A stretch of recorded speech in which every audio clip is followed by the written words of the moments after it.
les voy a compartir sobre los judíos en España. Nos vamos a enfocar en la casa de Judá, particularmente en los judíos que estuvieron en España, están en España y estuvieron en España. Pero ¿por qué les quiero compartir esto?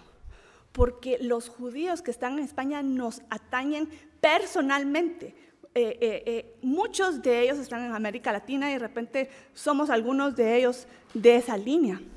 Y les voy a explicar por qué. Entonces, hay unos que son reconocibles, ellos saben que vienen de línea judía, pero hay otros que no. ¿Y por qué pasó esto? Y eso es, yo creo que por eso es que es muy importante que sepamos eso, porque ya nos toca más cerquita de casa. No es como, ay, los judíos en Turquía, en Israel, en Medio Oriente. Aquí nos está viniendo cerca. Y puede ser que haya conexión personal, puede ser que sí, puede ser que no, pero es muy importante este tema y sobre todo por lo que el Señor está haciendo en estos tiempos. Tenemos que entender esto. Vamos a ver, los judíos en España reciben un nombre. De seguro ustedes lo han escuchado, se les dice judíos sefarditas o sefardíes. De las dos formas se usa. Ahora, ¿de dónde viene esto sefarditas, sefardíes? Viene de la palabra sefarad. En hebreo se escribe de esta forma, y si ustedes van a España van a ver, si van a las ciudades españolas, si van a los barrios judíos de muchas ciudades españolas, van a encontrar este símbolo, y este símbolo es en hebreo, dice sefarad, pero tiene la forma, está escrito en una forma extraña, porque tiene la forma de la península ibérica, que incluye tanto España como Portugal. Entonces van ustedes a Toledo y van a ver las fichitas estas con el nombre de Sefarad en el piso, en la pared. Sobre todo estas de bronce son en el piso, o también en Ávila, en Toledo, Ávila, Segovia, en muchas ciudades. ¿Okay? ¿Y por qué se llama Sefarad? Ese es un nombre que salió de la Biblia. Y en Abdías 1:20 hay una profecía que está hablando del retorno de los exiliados. Y específicamente habla de los judíos de Jerusalén. Y dice, y los cautivos de Jerusalén que están en Sefarad, de ahí sacaron la palabra. Entonces, ¿qué es esto Sefarad? Es un misterio porque es la única vez en la Biblia que sale esta palabra. Pero los estudiosos judíos ya lo identificaron y dijeron, lo que está hablando Abdías, el profeta Abdías, es de España, los judíos que están en España. Y ya les voy a explicar cómo llegaron ahí. ¿Verdad? Pero ¿qué está hablando Abdías acerca de los judíos de España? Dice, los judíos que están en Sefarad, que se fueron cautivos, poseerán las ciudades del sur. Esto en algunas Biblias, tal vez ustedes abren Abdías, van a ver que no siempre se traduce así, porque en hebreo también se dice la palabra Negev, y Negev es el desierto del Negev que está al sur. Entonces, y si ustedes van a Israel y van al sur de Israel y van al desierto del Negev, ustedes se van a dar cuenta que es desierto, desierto, desierto, desierto, desierto, desierto, desierto. De repente aparece una ciudad, y esa ciudad se llama Beersheba. ¿Okay? Por cuestiones de providencia divina, fui este año, nunca había ido, el año pasado, y les puedo decir, esta profecía ya se cumplió. Ahí hay una cantidad impresionante, por supuesto judíos, ¿verdad? Pero sefarditas que vienen de Israel, y ustedes van a la calle y se habla español. Cabalmente esta primera vez que fui a una congregación mesiánica, cantaban en español, yo no podía creer. Ustedes estaban entrando a la reunión, sí, vamos a ir a una reunión, y están cantando en español, alabanzas del Señor. Y aparte era mesiánica, creían en Jesús. ¡Wow! Glorioso. Entonces es como ver la profecía en vivo a todo color ya cumpliéndose. Lleno de judíos sefarditas, ya se está cumpliendo esto. Entonces, quiero que nos remontemos al inicio de todo, porque hay una primera mención que se hace de un lugar que está relacionado con España. A primera, tal vez no lo han oído mencionar así, pero a través de muchos estudios se ha comprobado que Tarsis está vinculado con España.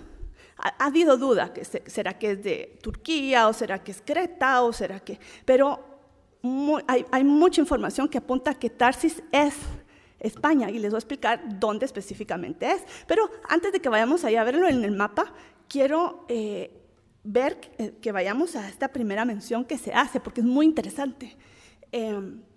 La primera mención que se hace de Tarsis está en la genealogía de Noé. En el capítulo 10, y les voy a decir los versículos 2 al 4, dice, Tarsis, hijo de Javán, hijo de Jafet. ¿Quién era Jafet? Jafet era hijo de Noé. Y si ustedes leen, esos son esos capítulos que uno casi que nunca lee, porque es el hijo de no sé quién, y, ay Dios mío, o sea, hijos de hijos y hijos, y, en fin, o sea, es genealogías, ¿verdad? Entonces, mucha gente se lo saltea, no le hace caso, pero hay mucha información interesante ahí. Y este es uno de los casos, ¿verdad?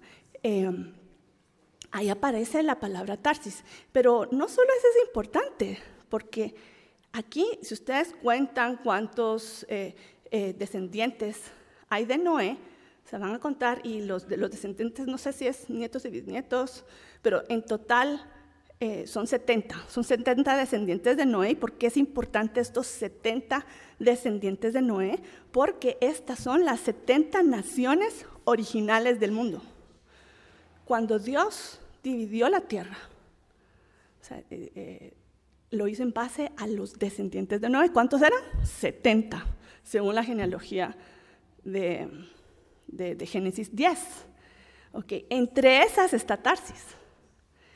Y solo para, si tienen curiosidad para en las referencias de esto, está en Deuteronomio 32, 8 al 9, y Génesis 46, del 26 al 27, habla de esto, de los 70.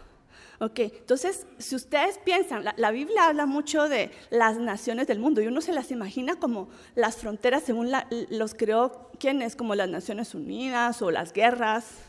Así definimos nosotros las fronteras.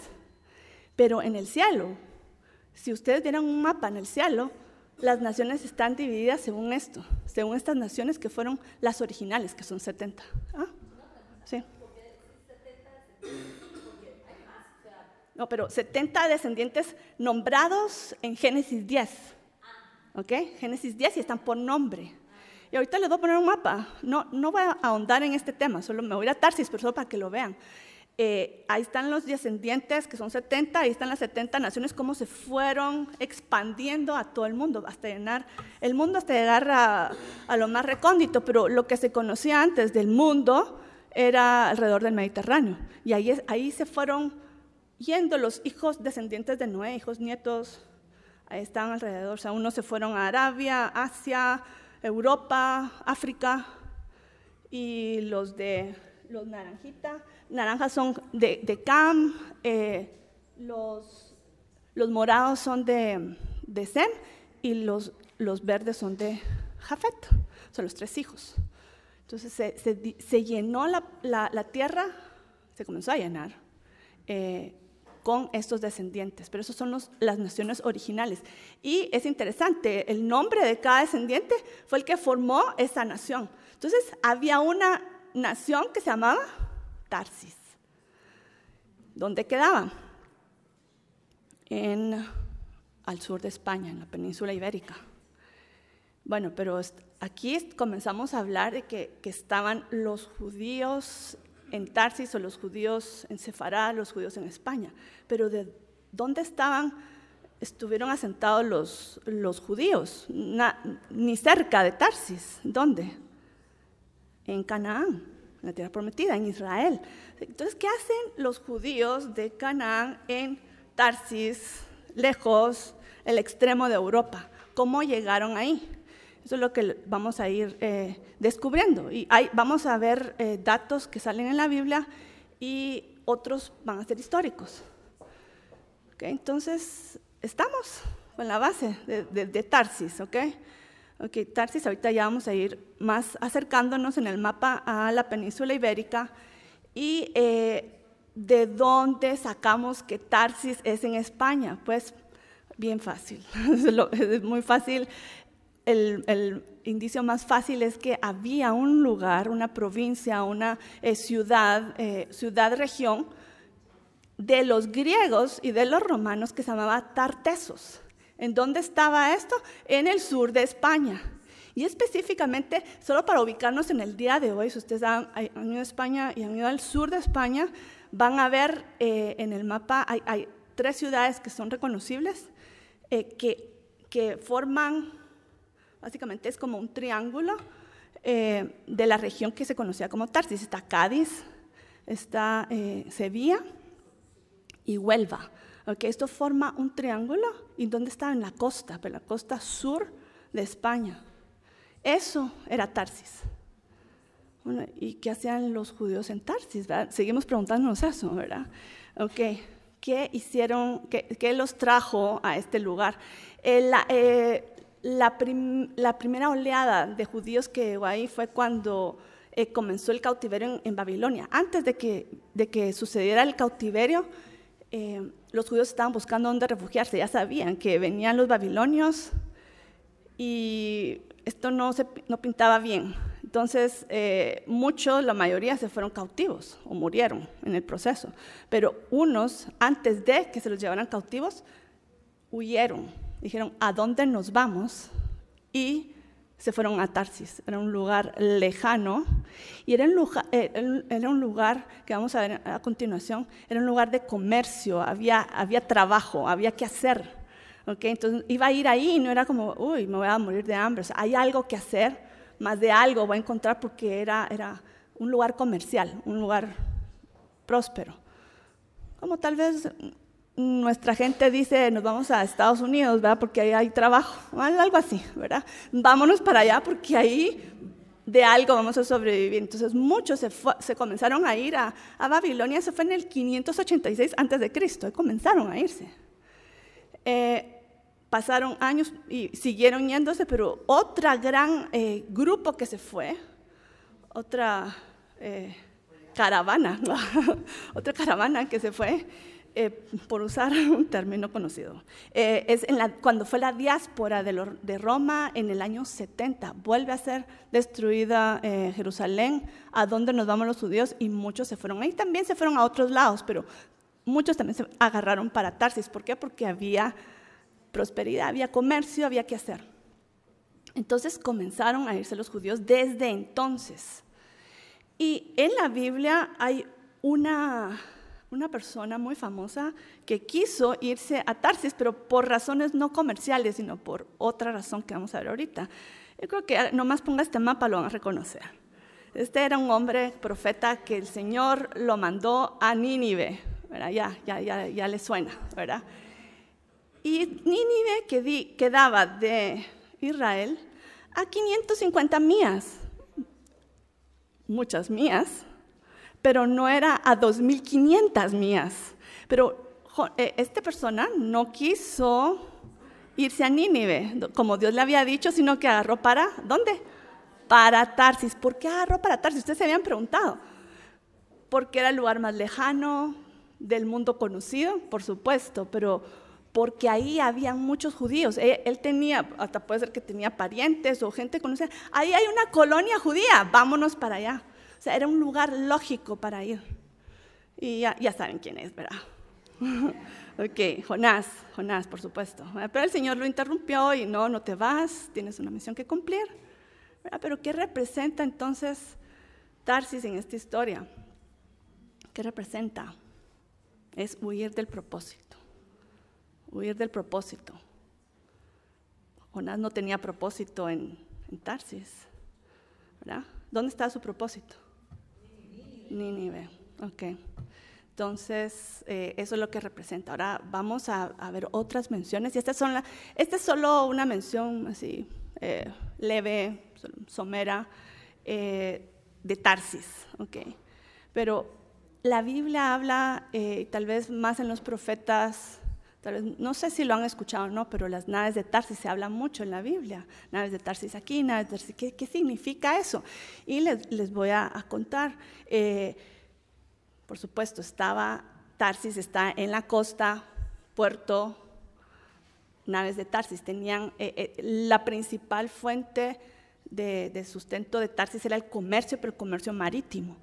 Y sí lo vemos en un mapa, vemos que Tarsis está en relación al mar Mediterráneo, está afuera del mar Mediterráneo. ¿Lo notan en el mapa? ¿Ve? Exacto, antes del estrecho de Gibraltar está Tarsis. Entonces queda afuera del mar Mediterráneo. Entonces lo que sucedía es que llegaba comercio, venía de África, del norte, tal vez de los vikingos, de Inglaterra, bajaba, o de los países nórdicos, o subía de África, o de la mercadería que venía de Asia, circunnavegando a través alrededor de toda África hasta llegar ahí. Y lo que era Tarsis era el puerto de recepción de toda la mercadería del mundo, básicamente conocido en ese tiempo. Ahí se concentraba recibían toda esta mercadería y después la distribuían. Pero antes de hablar de eso, quiero resaltar otra cosa que puede ser que les entre duda. ¿Ven este lugarcito que está Asia Menor en aquel tiempo bíblico, hoy Turquía? ¿Lo ven? Ahí dice Tarsus, no lo confundan. Es diferente Tarsis de Tarso. ¿Quién ha oído Tarso? Pablo, muy bien. Pablo no era de Tarsis, Pablo era de Tarso. ¿Tarso dónde? En Asia Menor, en Turquía, en nuestros mapas del día de hoy. ¿Okay? Ese es Tarso, no es Tarsis. ¿Tarsis dónde queda? En la península ibérica. ¿Estamos? Ok, entonces, ¿qué pasaba con toda la mercadería del mundo? Llegaba a Tarsis, y Tarsis lo que hizo, fueron genios realmente, hicieron sus naves de Tarsis, sus flotas de Tarsis, entonces recibían toda la mercadería y ellos controlaban la entrada al mar Mediterráneo. Entonces, quienes lo que hacían es recibían la mercadería y ellos la distribuían alrededor de todo el mar Mediterráneo. Gran negocio realmente.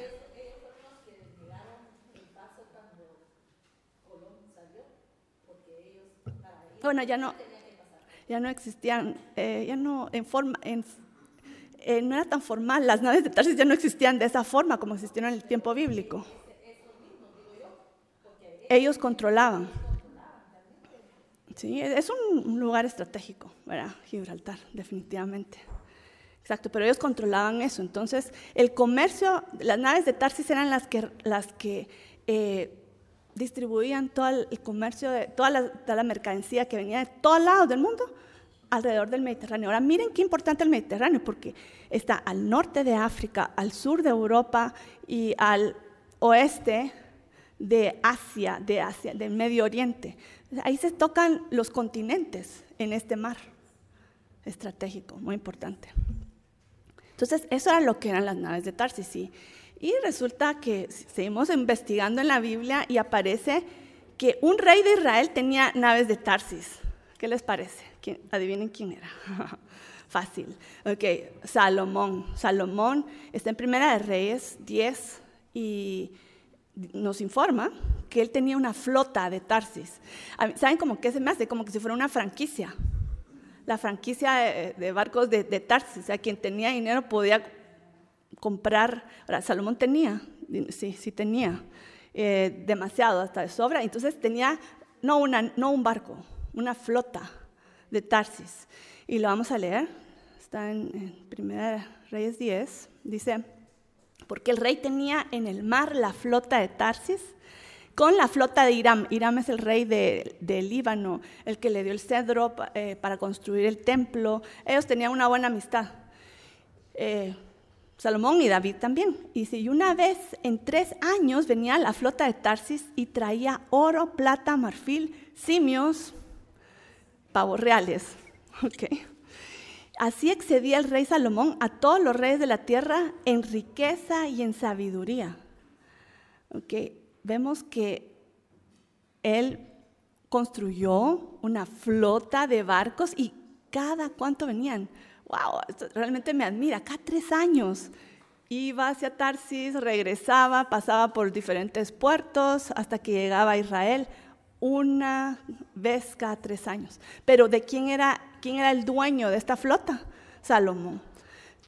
No solo le servía esta flota para traer cosas que él quería para su palacio, ¿verdad? Sino también para comerciar. Él compraba, comerciaba y traía las cosas que él quería. Esto le iba muy bien a Salomón con esto, ¿verdad? Con las naves de Tarsis, muy buen comerciante de Salomón. Y pasaron los años y en la Biblia sale otro rey que quiere tener también las naves de Tarsis. No sé qué pasó con las naves de Tarsis de Salomón, tal vez las vendió, no sabemos qué pasó, pero ya no está en Israel. Y un descendiente de Salomón, se llama Josafat, quiso hacer lo mismo que Salomón. Era un pequeño problema, ¿verdad?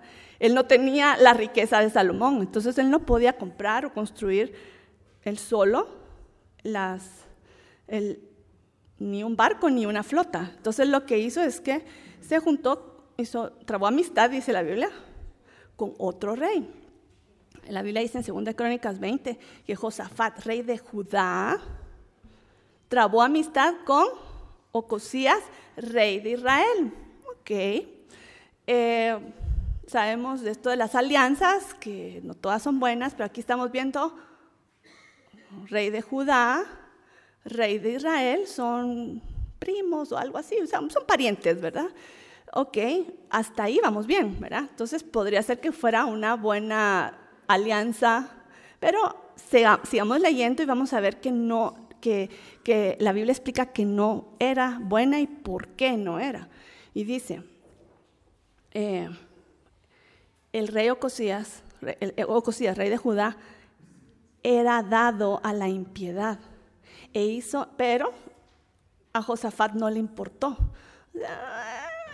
No importa, ¿verdad? Dijo él, porque yo necesito a Ocosías para comprar las naves. ¿Qué problema, verdad? Quiero las naves, no tengo el dinero suficiente, tengo que trabar amistad con alguien o hacer una alianza. Y el que estaba disponible era Ocosías, pero Ocosías, ¿qué? Dice la Biblia, era dado a la impiedad. Entonces, ¿qué hizo él? Él escogió, no me importa. Entonces hizo con el rey Ocosías, compañía para construir navíos que fuesen a Tarsis. Y los construyeron en Ezión-Geber. Vamos a ver la consecuencia, porque aquí Dios mandó un profeta advirtiéndole. Dijo, esto es malo lo que estás haciendo. Y en 2 Crónicas 20 sigue diciendo, entonces Eliezer, hijo de Dodaba de Maresa, profetizó contra Josafat, diciendo, por cuanto has hecho compañía con Ocosías, Jehová destruirá tus obras. Y esto ya se lo digo cuando ya estaban construyendo, o sea, ya habían hecho la alianza, ya estaban construyendo, ya sabían dónde, en Etzion, ya estaban construyendo barco o barcos. Pero ¿qué dijo Dios? Va a destruir lo que estás haciendo. Y efectivamente así pasó, sigue diciendo la Biblia, y los navíos se rompieron y no pudieron ir a Tarsis. Antes de que salieran, Dios los destruyó. Porque al rey Josafat le importó más el dinero que la opinión de Dios, que el orden de Dios. Pero hasta el favor le hizo Dios, ¿verdad? Destruirlos. Entonces esto lo voy a dejar aquí y lo vamos a retomar después. Pero sigamos con la historia de los judíos en España. Entonces aquí Josafat y su barco de Tarsis no funcionó. Pero en la historia seguimos leyendo que siguieron los judíos yéndose hacia España. ¿Y por qué? Porque ahí estaba Tarsis, porque ahí era un lugar de mucha prosperidad.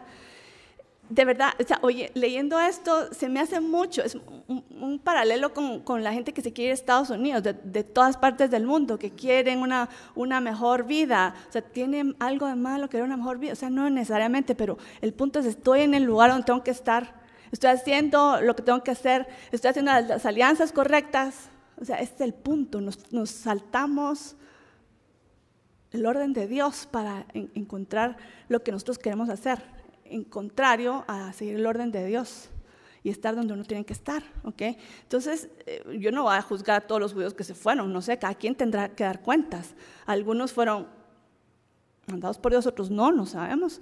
Pero quiero que sigamos la pista a esto, porque es importante ver la consecuencia de las decisiones buenas o malas que uno toma. ¿Okay? Entonces, los judíos siguieron yendo a España, los vemos en el tiempo de los romanos. Ahí estaban los judíos desde ese tiempo, cuando Tarsis se llamaba Tartesos.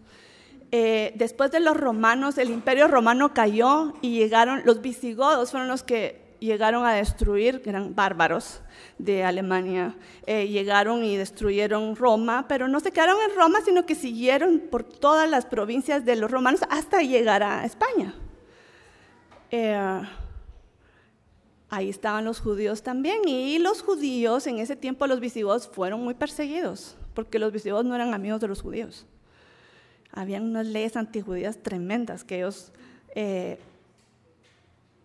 levantaron, y aún así los judíos dijeron, no importa, aquí nos quedamos. Okay, ahí estaban. Y seguían llegando los judíos. Bueno, pasaron los visigodos a la historia y comenzaron a llegar los musulmanes a la península ibérica. En este tiempo de los musulmanes, los judíos se llevaban bien con ellos, o sea, venimos como de la misma región, ¿verdad? Se llevaban bien al principio. En la historia de España se llevaban muy bien, hasta los judíos hasta sabían árabe, y básicamente los judíos se quedaron en el sur de España y establecieron una gran colonia judía en Córdoba. Se podría decir casi que era la capital de los judíos en ese tiempo, de los judíos en España. Por mucho tiempo estuvieron ahí. Hay alguien muy famoso entre los judíos que nació ahí en Córdoba, se llama Maimónides, muy bien. Rambán, lo conocen también por ese nombre. Era un rabino famoso, llegó a ser rabino, pero en 1200 más o menos, él estaba en España. Nació, creció, pero cuando estaba en la adolescencia, su padre decidió irse de ahí. Estos fueron de los inteligentes, porque el Señor comienza a presionar cuando uno no está en el lugar correcto, en un pueblo no está en el lugar correcto, ya era tiempo de... O sea, es cierto, España fue un refugio en un tiempo de persecución, pero ya era hora de regresar, y no todos atendieron esa voz. Pero Maimónides sí, su familia, porque cuando era adolescente ellos salieron de Córdoba, ahí nació. Y es interesante, se los voy a contar esto porque lo que pasó con él va a contrastar con lo que vamos a ver de los judíos que se quedaron.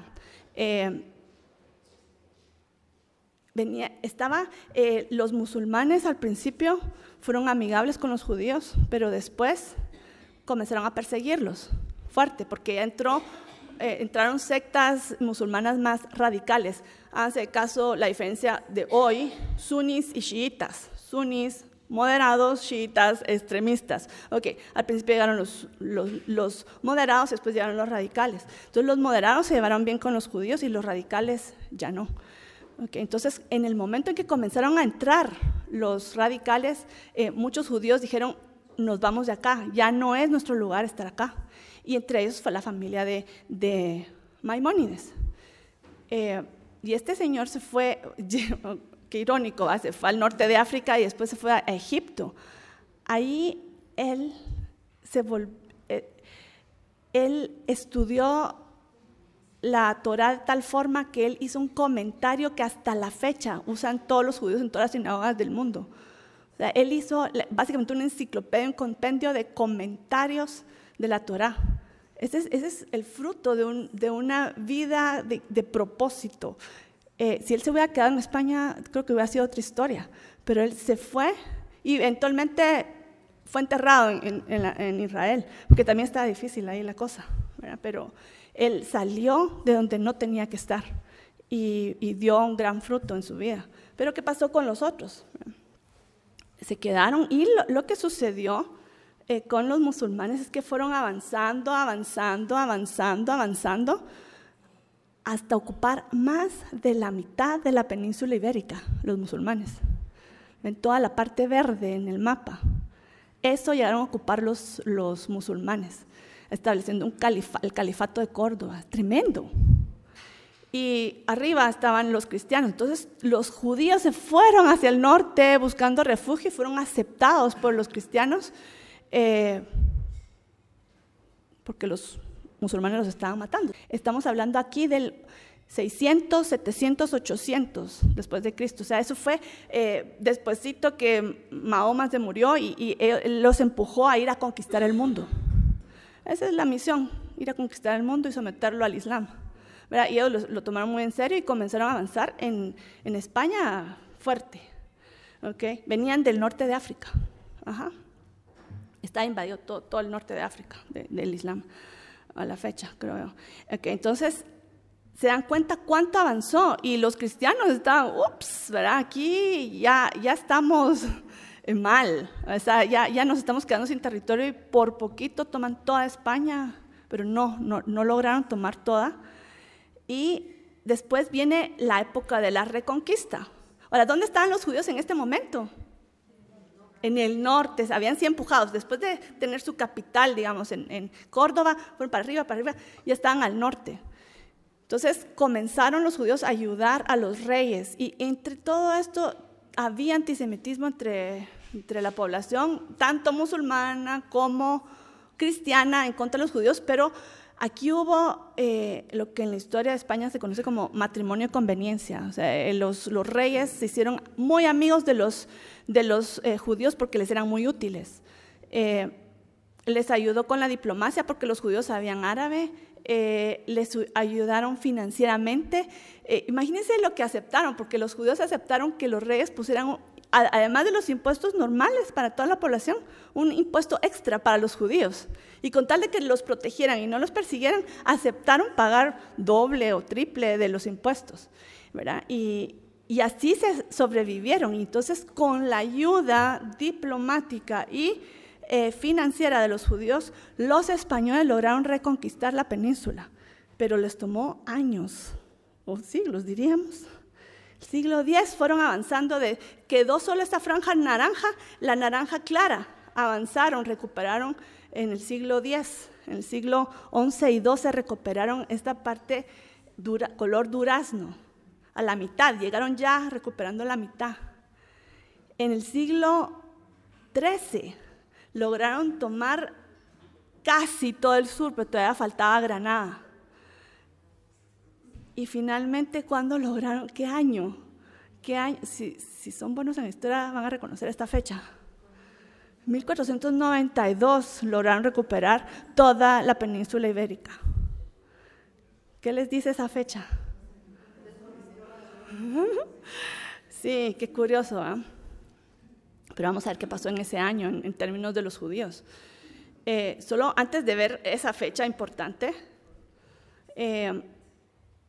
vamos a ver cómo estaban las juderías en España en esa época medieval. Llenos, ¿está? Por todos lados habían juderías. Juderías eran barrios judíos en toda España estaban. Okay, había muchos judíos. Y ahorita les voy a explicar por qué habían tantos. Porque no eran solo los que habían llegado en la época de los babilonios, en la época de los romanos, en el comercio previo a la Edad Media, o sea, llegaron más de toda Europa. Pero en este tiempo comenzaron ya a verse signos de antisemitismo que se manifestaban en rechazo, persecución, acusaciones falsas, como decían, es que los judíos son tan malos que matan a niños, que se beben la sangre de los bebés y cosas así locas que decían de ellos, y la gente lo creía, porque como tenían en su corazón un sentimiento contrario, les decían cualquier cosa y se la creían. Entonces llegaban al punto de levantar tanta calumnia que llegaban hasta matar a los judíos por un chisme. Entonces eso fue poniéndose serio, o sea, quemaban casas, destruían sinagogas por una historia falsa. Entonces eran acusaciones falsas, altos impuestos y también aislamiento. ¿En qué forma se manifestó el aislamiento? Ustedes imagino que han oído la palabra gueto. Gueto es una colonia, pero es aislada que se aparta para una clase de personas. Y eso pasó en Alemania, pero también pasó en la era medieval en España. Y un ejemplo es esta ciudad, es Toledo, y en Toledo, antes de que fueran marginados y fuera establecido el barrio judío, los judíos podían estar en donde quisieran, o sea, vivir como cualquier persona, pero después había tanta presión y tanto rechazo en contra de los judíos que se les marginó y se crearon barrios judíos, al-Hamas también lo llaman en España. Este es el gueto, el café, es el gueto de los judíos en Toledo.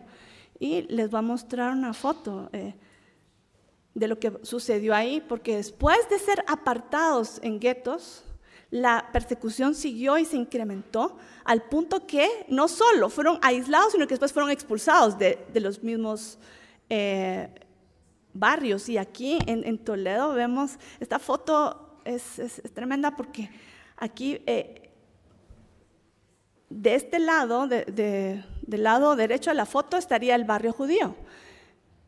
Y esta foto significa mucho en cuanto a la expulsión, porque ven ese puente que está en el fondo, se llama el puente de San Martín. El puente de San Martín daba directamente al barrio judío, pero por ahí fueron expulsados los judíos. Entonces, eso es lo que representa ese puente. Pero además, más cerquita, en perspectiva, ven un despeñadero. Ese despeñadero lo usaron para tirar a judíos, los que se quedaron o los que no querían irse, los tiraban de ahí para matarlos. Por eso es tan fuerte esta foto. Okay.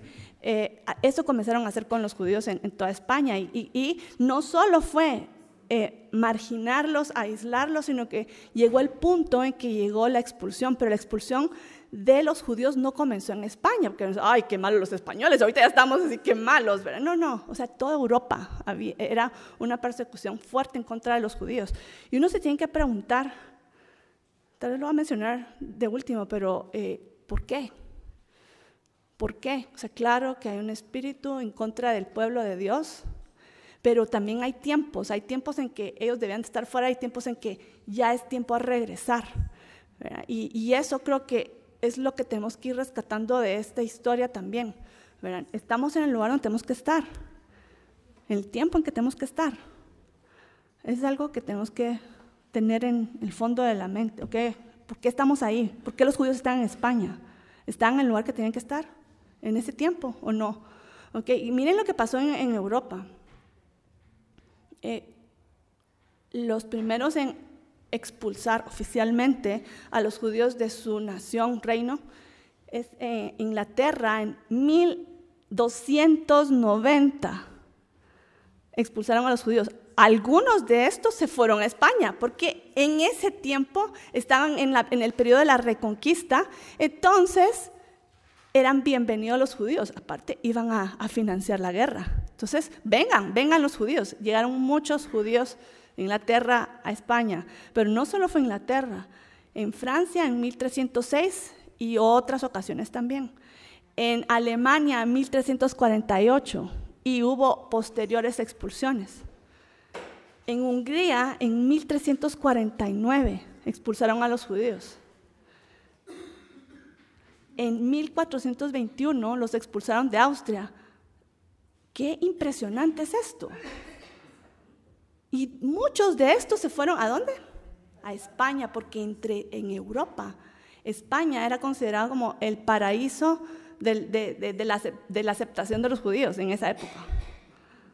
Porque los reyes lo protegían. ¿Por qué? Porque había un matrimonio de conveniencia, porque ellos financiaban y ayudaban con la diplomacia. Entonces, muchos se fueron hacia España. Otros se fueron a Turquía, otros se fueron al Medio Oriente, aún a Israel, ¿verdad? Ok, ¿y España qué? Se fueron juntando muchos judíos ahí y en 1492, les dije, una fecha clave, cuando terminó la reconquista de España cristiana, los reyes de España decidieron expulsar a los judíos de España. Y les voy a leer el edicto quirónico, ¿verdad? De Granada, ahí estaban los reyes. ¿Por qué estaban los reyes ahí en Granada? Porque acababan de terminar la reconquista de Europa y echar fuera a los musulmanes. ¿Y quiénes los ayudaron? Los judíos, ¿verdad? Ok, ahora, ¿cuál es la paga de eso? Los expulsan fuera. Okay. Y miren lo que dice, se llama Alhambra porque Alhambra porque ahí hay en Granada hay un palacio y ahí fue donde se redactó este edicto o decreto. Y miren lo que lee, dice, nosotros ordenamos, esto está escrito, están hablando los reyes de España, ¿cómo se llamaban? Fernando e Isabela, okay. Nosotros ordenamos que los judíos que residan en nuestros dominios que partan con sus hijos, sirvientes y familiares y que no se atrevan a regresar a nuestras tierras y que no tomen un paso adelante a traspasar. De la manera que si algún judío que no acepte este edicto, si acaso es encontrado en estos dominios o regresa, será culpado a muerte y confiscación de sus bienes. Ok, eso fue dicho, ¿verdad? Y el edicto, ahorita no me recuerdo, creo que fue en febrero, marzo, por ahí,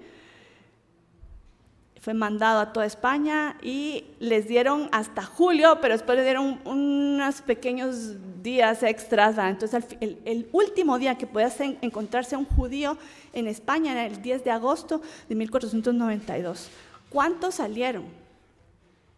Se calcula, es a grosso modo porque no hay datos exactos, pero una universidad dice que 100,000 y otra universidad dice que 200,000 judíos salieron de España en ese periodo, esos meses. Pero 100,000 o 200,000 no era el total de los judíos que había en España. Entonces, ¿qué pasó con los demás?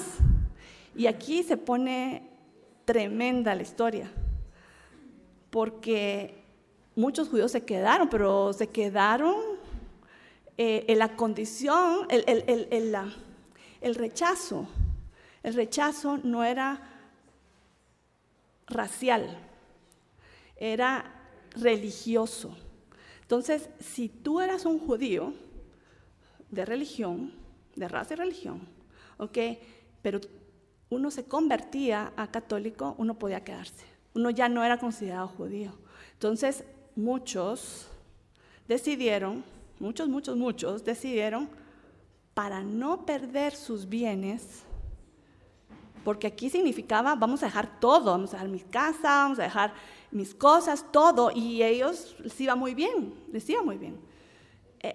De hecho, fue una medida muy imprudente de los reyes, porque ellos eran los que financiaban al gobierno de verdad.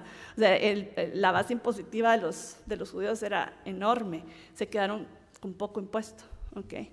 Entonces los echaron, ¿y qué pasó? O sea, muchos de ellos no quisieron dejar sus bienes, entonces prefirieron dejar su fe a dejar sus casas. Entonces se convirtieron al catolicismo, que era la religión oficial del reino. Y aquí es donde viene la palabra converso, imagino que lo han oído, o anusim es en hebreo. Los judíos anusim, que eran los que se convirtieron, eran los conversos. Pero también hay una palabra despectiva, que tal vez ustedes la han escuchado también, marranos, les llamaban judíos marranos, eran los que negaron su fe. Muchos hicieron esto, muchos, y no solo fue que negaron su fe, se convirtieron en algo que tal vez ni creían, y eventualmente llegaron a creer, no sé, pero no solo dejaron su fe, sino que también abandonaron su identidad, porque para poder ser más aceptados en la sociedad española, se cambiaron los apellidos. No sé, se llamaba Levi, y entonces Levi es muy judío, entonces mejor se pusieron, ¿qué apellidos hay ahí? Catalán, Castro, Castillo, etcétera, okay. Se cambiaron de nombres. Entonces, pero esto es muy fuerte, ¿saben? Porque es rechazar la herencia. No solo se trata como de una herencia, de cualquier herencia que ya es valiosa de sí, está relacionada con el pueblo de Dios. Entonces prefirieron la riqueza que a Dios, prefirieron una cultura donde estaban a la cultura del pueblo de Dios. Los valientes fueron los que salieron. Los otros prefirieron a otro Dios que Dios. Hay una lista de nombres que andan por todos lados, o sea, pero para inmigrantes.info hay una gran lista de los apellidos que los judíos tomaron para asimilarse a la sociedad española. Ellos tomaron esos nombres, o sea, una lista gigante, al punto que, no sé si ustedes sabían, pero el gobierno español, un poco como en cargo conciencia de lo que hicieron, los reyes españoles hace unos años dijeron que iban, si una persona sabía que era de estas personas que cambiaron su identidad por la persecución, les iban a dar la ciudadanía española. ¿Sí lo sabían? ¿Habían oído eso? Okay. Ajá. Y hay listados oficiales de los nombres que provienen de este cambio de nombre, ¿verdad? Que vienen de judíos sefarditas que tomaron una nueva identidad. Okay, entonces esto es tremendo, espiritualmente lo que hicieron ellos es tremendo. O sea, es cortar, es preferir un Dios sobre otro, preferir el dinero sobre Dios, cortar con su identidad.